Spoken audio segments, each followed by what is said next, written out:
आज हम लोग का प्रोसीजर क्या है? Nasogastric tube insertion, insertion of nasogastric tube और राइल्स ट्यूब। तो नेजोगैस्ट्रिक ट्यूब डेफिनेशन क्या है? इंसर्शन का डेफिनेशन क्या है? इंसर्टिंग ऑफ नेजोगैस्ट्रिक ट्यूब और ट्यूब थ्रू नेजल रूट और ओरल रूट। ओरोफेरिंग्स हम लोग फेरिंगल रूट से हम इंसर्ट कर सकते हैं, अदरवाइज नेजोफेरिंगल रूट से भी इंसर्ट कर सकते हैं। ओके, टिल द स्टोमक, कभी कभार डोडेनम तक भी इंसर्ट कर सकते हैं। ओके, वो डिपेंड करता है। अदरवाइज कभी कभार ओरोफेरिंग थ्रू ओरल रूट हम लोग इंसर्ट कर सकते हैं। ओके, तो इसका पर्पसेस क्या है? नेजोगैस्ट्रिक ट्यूब देने का पर्पस क्या है? To give gastric gavees, means to give feeding to the patient, मतलब through the tube, okay, in the stomach. Then दूसरा है for gastric lavaging. Gastric lavaging means irrigation of the stomach. Okay, due to some poisoning cases, okay, उसमें हम लोग gastric lavaging करते हैं।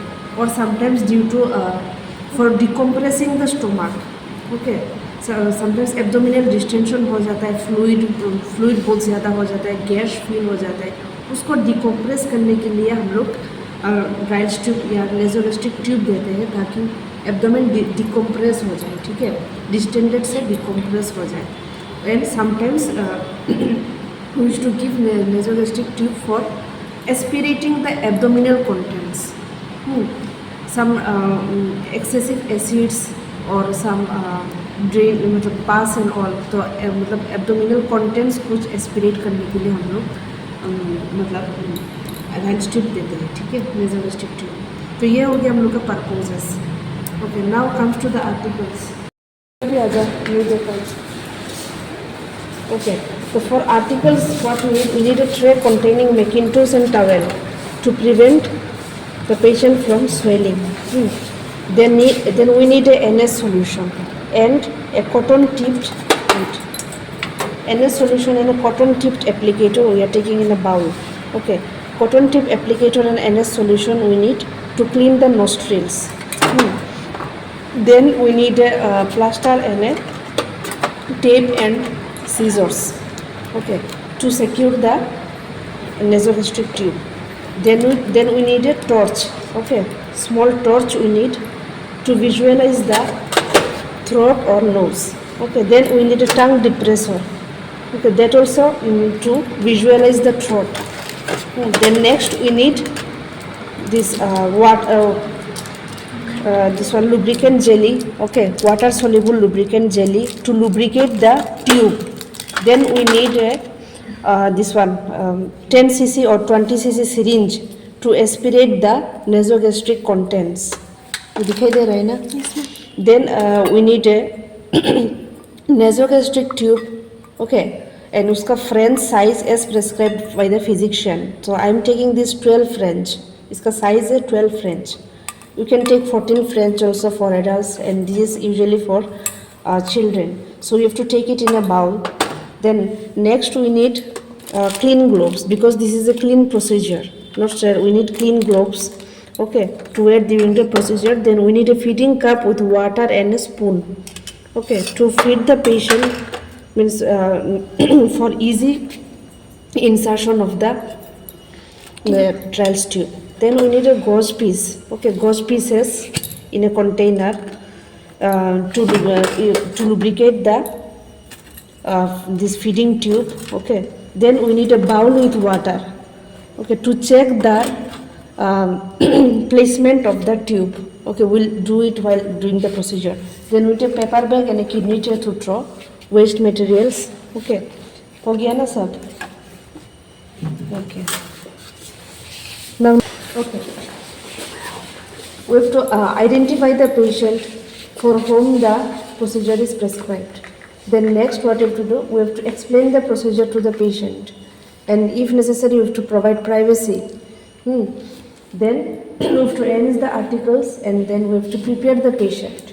तो patient preparation में उसको क्या करना है, पोजीशनिंग करना है। तो जो सिक पेशेंट एंड कॉन्शियस पेशेंट है उसको हम लोग हाई फाउलर पोजीशन दे सकते हैं, ठीक है। एंड जो मतलब कोमेटोस पेशेंट और अनकॉन्शियस पेशेंट उसको हम लोग सेमी फाउलर पोजीशन देना है, understood.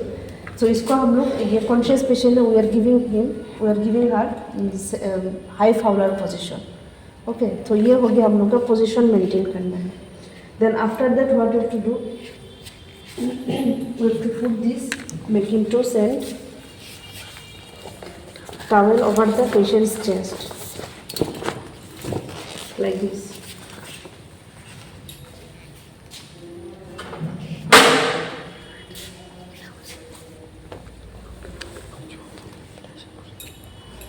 Now next what we have to do, we have to wash hands.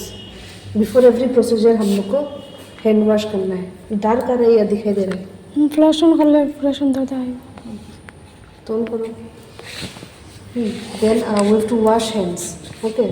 Wash hand करने के बाद हम लोग को before wearing the gloves we have to do some assessment and all. तो हम लोग क्या करना है, पहले उसका पेशेंट का जो नोस्ट्रिल्स वगैरह है वो हमको टॉर्च से ये नोस्ट्रिल्स हम लोग को चेक करना है, ओके। कहीं पे नाक के अंदर कुछ नेजल पॉलिप्स या ब्लीडिंग या मतलब कुछ इंजरी है कि नहीं, वो हम लोग को चेक करना है नोज़ के अंदर, ओके। मतलब ताकि हम लोग को अगर नेजल रूट से अगर हम लोग को दिखाई दे रहा है कि कुछ ऐसा है, पॉलिप्स, ब्लीडिंग या डेविएटेड नेजल सेप्टम, डेविएशन पता है ना, नेजल सेप्टम दिस वन, ये अगर सेप्टम डेविएटेड है, कुछ ऑब्स्ट्रक्शंस है, तो हम लोग को रूट चेंज करना पड़ेगा और have to inform the doctor, otherwise through oropharyngeal route we have to give, okay. Then we have to inform the doctor, physician, if we can't give through this nasal cavity, okay. Then next what we have to do,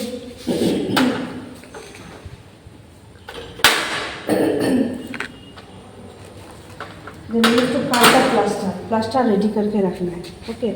We have to cut this tape so that we'll secure the, after insertion is complete we'll secure the tube in the nose, okay. तो इसको काट it, कितना centimetre long हम लोग को काटना है, ये around 10 centimetre long we have to cut it, okay.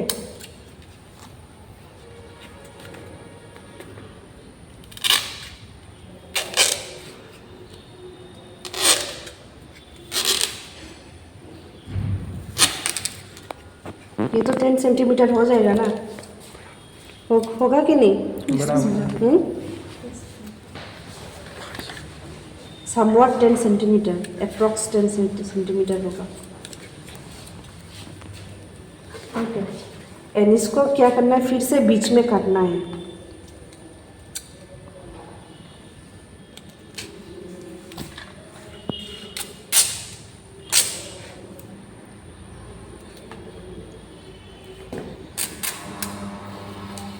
इसको फिर से ऐसे बीच में काट के रखना है, ठीक है।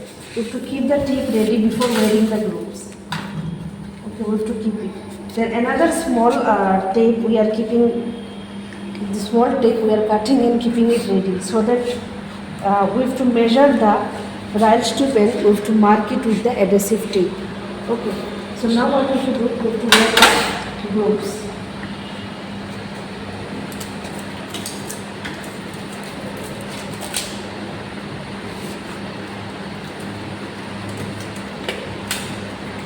And remember, always you have to insert this nasogastric tube in the left side of the nose, left nose. Why? क्योंकि राइट साइड में जो नेजल सेप्टम है थोड़ा सा हमेशा डेविएटेड राइट साइड में रहता है, ओके। इसलिए हमेशा जब भी इंसर्ट करना है राइल्स ट्यूब और nasogastric tube, we have to insert in the left nostril, okay, from the left nostril we have to insert. So now what you have to do, in a bowl there is cotton applicator, okay, cotton tip applicators. So we have to pour NS, okay, we have to pour NS and what we have to do, we have to clean the nostril with this cotton tip applicator. We have to clean the nostrils, understood?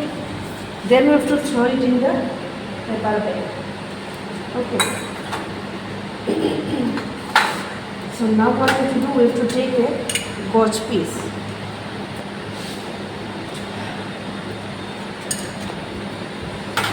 You take gauze piece and just to lubricate the tube. ठीक है?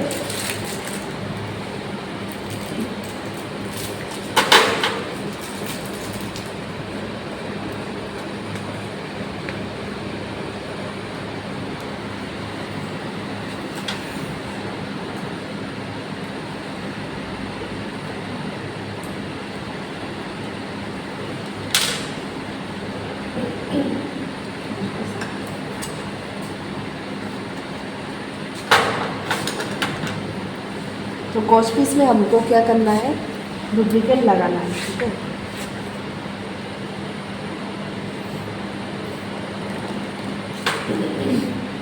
फिर उसके बाद हमको क्या करना है, tube को before applying the lubricant we have to measure the length of the tube, okay, till where we have to insert the tube, understood. तो लेंथ कैसे मेजर करना है, कुछ पता है?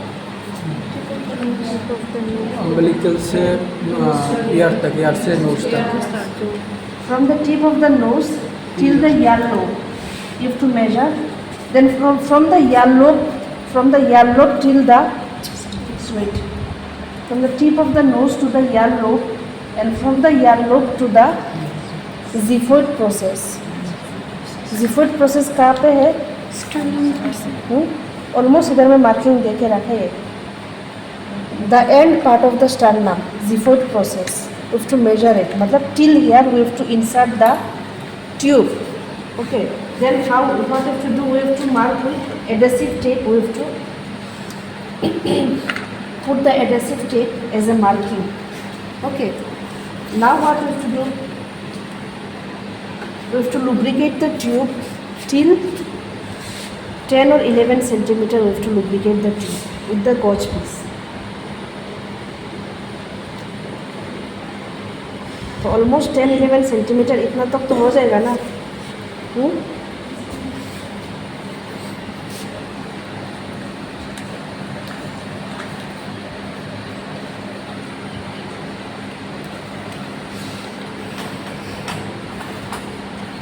Okay, so now what you to do, we can make quell like this in our hand, ठीक है। And patient को क्या करना है, ये पोजीशन में पेशेंट को इंसर्ट करना है, ठीक है। नोस्ट्रिल थोड़ा सा हेड टिल्ट कर सकता है patient, okay, like we can insert this one. And जब ये ओरोफेरिंग्स तक आ जाएगा, okay, till the oropharynx patient might feel some gag reflex and all. तो दैट टाइम क्या करना है, उसी टाइम में क्या टेंडेंसी रहता है, कभी कभार ट्यूब थ्रोट से डायरेक्ट मुंह के अंदर आके रुक सकता है। तो अगर पेशेंट को गैग रिफ्लेक्स हो रहा है तो थोड़ा सा रुको एंड क्या करना है, तुम थोड़ा टंग डिप्रेसर ले लो। टंग डिप्रेसर एंड टॉर्च लेके उसका मुंह में देखो कि उसका थ्रोट एरिया में मुंह के अंदर क्वेलिंग हो गया क्या, ये अंदर में थ्रोट में ये दिखाई देता है। मुंह जब ये करेगा टंग को डिप्रेस करके फिर हम लोग को देखना है थ्रोट के अंदर क्वेल हो गया कि ये किंकिंग हो गया, वो नहीं जा रहा, ये रेजिस्टेंस हो रहा है, ठीक है। तो ये हम लोग को करके देखना है। अगर ठीक है तो थोड़ा सा मतलब उसको अभी क्या, जब ओरोफेरिंग्स तक आ गया तो उसका पोजीशन अभी थोड़ा सा फ्लेक्स कर दो, ऐसा हेड को थोड़ा सा फ्लेक्स कर दो पेशेंट का हेड, ठीक है। ऐसा थोड़ा मतलब फ्लेक्स करना है ताकि वो इजीली चला जाएगा, ओके। फ्लेक्स करने से क्या होगा, ट्रेकिया में जाने का चांसेस नहीं है। एंड दूसरा तरीका हम लोग क्या यूज़ कर सकते हैं, we can take this feeding cup with spoon and tell the patient to, we'll give sips of water and tell the patient to swallow, and with each swallowing हम लोग को 3 to 4 इंचेस एडवांस करना है pipe, मतलब around 7 to 8 centimetre हम लोग को और पाइप नीचे एडवांस करना है विथ ईच swallowing। तो और फिर से थोड़ा सा सिप्स दे दो, जब भी एक एक सिप्स दोगे उसी टाइम swallow करेगा, तो विथ ईच swallowing इसको एडवांस करो, ऐसा करके, अंडरस्टूड। तो ऐसा कर करके सिप्स दे दे के, पानी का सिप्स दे दे के उसको एडवांस करना है। फिर उसके बाद जहाँ पे मार्किंग है वहाँ तक उसको रख दो, ठीक है। Now what you have to do, अगर बीच में सपोज पेशेंट ये ट्यूब सपोज ट्रेकिया में जा रहा है या एयरवे में जा रहा है, तो पेशेंट क्या करेगा, कंटिन्यूसली उसको काफ होगा, काफिंग होगा, गैग रिफ्लेक्स होगा, खांसी होगा, ठीक है, वो बात नहीं कर पाएगा, ठीक है। उसी टाइप में अगर ऐसा हो रहा है तो क्या करना है, पाइप को थोड़ा सा पुल बैक कर दो, तो पुल बैक करके थोड़ा रुको, देखो कि उसका सिम्टम्स रिलीफ हुआ है कि नहीं। ओके, रिलीफ हुआ है तो ठीक है, उस वापस फिर से वापस मतलब उसको इंसर्ट और एडवांस कर दो, ठीक है। एंड अगर मतलब ठीक नहीं हो रहा है, उसका साइनोसिस हो रहा है, लिप्स वगैरह साइनोस्ट हो रहा है, मतलब एयरवे में क्या है, बात नहीं कर पा रहा है, तो क्या करना है, उसको पूरा निकाल ही दो, अंडरस्टूड। एंड अगर तुमको इंसर्ट करने के टाइम में कुछ रेजिस्टेंस या कुछ रेजिस्टेंस भी लग रहा है तो भी उसको पुल आउट करो, ठीक है। अगर मतलब बहुत स्मूथली चला गया, कुछ पेशेंट ने कुछ सिम्टम्स नहीं दिखाया, लेकिन फिर भी हम लोग का रिस्पॉन्सिबिलिटीज़ है पेशेंट का, ये जो ट्यूब जो दिया है अंदर में प्लेसमेंट हुआ है कि नहीं, ट्यूब प्लेसमेंट हम लोग कैसे चेक करेंगे। एक तरीका है, जो हम लोग बाउल ऑफ वाटर लिया था उसमें ये ट्यूब का जो एंड पार्ट है इसको खुलो, ऐसा खुल के इसको इधर में ऐसा डुबा के रखो कुछ देर तक, ठीक है। एंड देखो कि इधर में एयर बबल्स आ रहा है कि नहीं। ओके, एयर बबल्स अगर आ रहा है that means the tube is placed in the respiratory tract.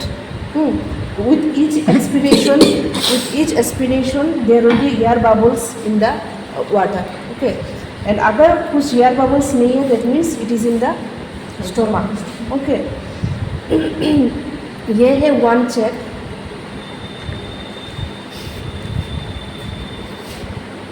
Next check क्या है, पेशेंट को बोलो कि तुम्हारा थोड़ा बात करो, ठीक है। अगर वो बात कर ही नहीं पा रहा है that means it is in the respiratory tract, okay. And अगर वो बात कर पा रहा है अच्छे से, कुछ भी सिम्टम्स नहीं है, that means patient it is placed in the stomach, understood. And दूसरा चेक है using litmus paper. Litmus paper हम लोग के पास नहीं है, जस्ट याद रखो कि दूसरा चेकिंग है हम लोग using this 10 or 20 cc syringe we have to aspirate the contents, okay। तो जब भी हम लोग फीडिंग देंगे या कुछ भी एस्पिरेट करेंगे नेज़ोगैस्ट्रिक ट्यूब को डायरेक्टली ऐसा मत खोलो, इसको थोड़ा सा किंग करो, ऐसा करके किंग करके इसको ओपन करो। वाई, कभी फीडिंग दिया है इधर में, क्यों किंग करना पड़ता है, यार एंट्री नहीं होने के लिए, ओके। तो इसको ऐसा लगाओ एंड उसको एस्पिरेट करो। अगर कुछ चीज़ें थोड़ा सा एस्पिरेट हो रहा है तो मतलब ये स्टोमक में है, ओके। एंड अगर मतलब ये कुछ एस्पिरेट नहीं हो रहा है तो मतलब ये रेस्पिरेटरी ट्रैक्ट में है, ठीक है। तो ये एस्पिरेटेड कंटेंट्स, ये एक तरीका है, सेकंड प्रोसेस है चेक करने का, प्लेसमेंट ऑफ द ट्यूब। दूसरा तरीका है हम लोग इस एस्पिरेट करके कंटेंट्स को, लिटमस पेपर होता है, ओके, वो कलर चेंजेस होता है, तो वो क्योंकि पेट का कंटेंट एसिडिक होता है तो वो कंटेंट अगर लिटमस पेपर में रखेंगे तो वो कलर चेंजेस होगा, might be blue and all, ठीक है। तो इसमें पता चलता है कि हाँ ये पेट में है, स्टमक में है, ओके। तो ये उनका चेकिंग है, प्लीज चेक करना है, ओके।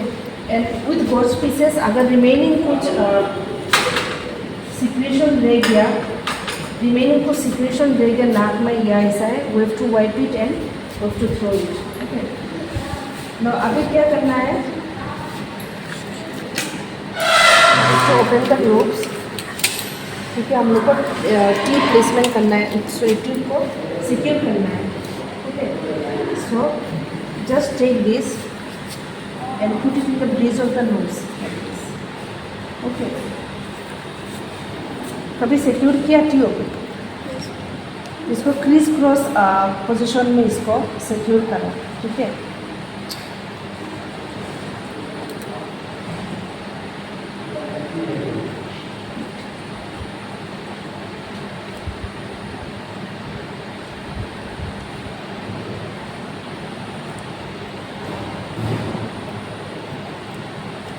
ज़्यादा लंबा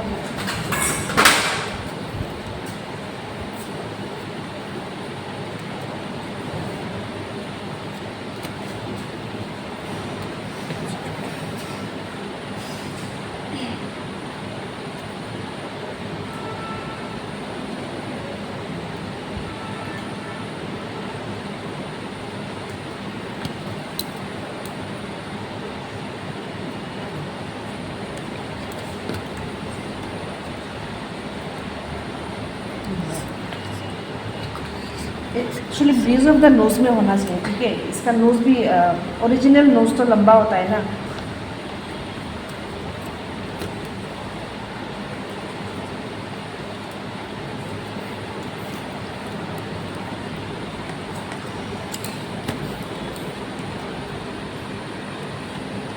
ओरिजिनल नोज लंबा होता है, डमी का नोज छोटा है, ठीक है।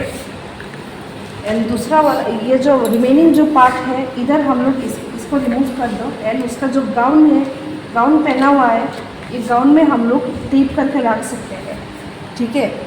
एंड अदरवाइज हम लोग क्या करते हैं आजकल, फॉरहेड में भी हम लोग टेप करके रखते हैं, ठीक है। लेकिन किताबी लैंग्वेज में क्या लिखा हुआ है, गाउन में टेप करके रखो।